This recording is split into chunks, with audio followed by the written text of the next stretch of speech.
But first, let's go to 8 News reporter Sarah Molina, who's live at Richmond International Airport. That's where 2 flights were diverted from D.C. last night. And Sarah, you caught up with delayed passengers who have since made it to their destinations. How are they doing tonight?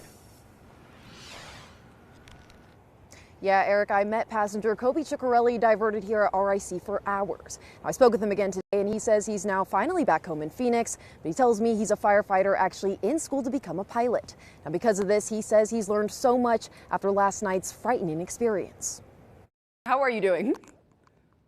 Good. I finally got some rest a little bit just after last night. Passenger Coby Ceccarelli recalling Wednesday night when his flight from Savannah, Georgia to DC's Reagan National Airport was diverted to Richmond following a plane crash. I've never been so close to something that could have been me before. I believe it's just if again, like my flight was just 20 minutes earlier, 10 minutes earlier, however close it was, I kind of forgot. But you never know if that could have been me in the airplane. Ceccarelli was actually flying from pilot school on his way home to Phoenix when the diversion kept him at Richmond International Airport for nearly 8 hours. About 20 minutes before landing, captain told us that we were being diverted to Richmond. He didn't have a reason why. Did you see that? But he later found out why. There was a massive, fiery plane crash that killed 67 people when an American Airlines jet collided with an Army helicopter above the Potomac River. All runways are closed. Nobody's landing. No one's moving at all. Officials say only around 30 bodies have been pulled from the water as the search continues.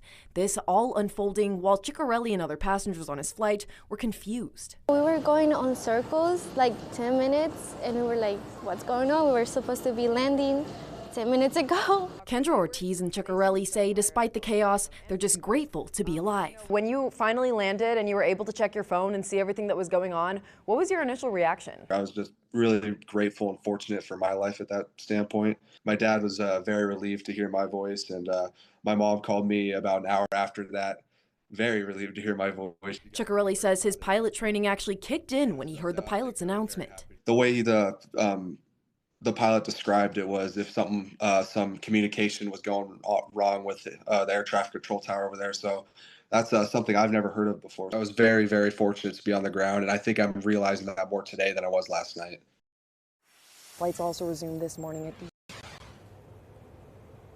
Now, flights are back to normal here at RIC with operations running smoothly, and flights also resumed this morning at DCA just north of us after dozens of flight cancellations and delays. For now, live from Richmond International Airport, I'm Sarah Molina, 8 News.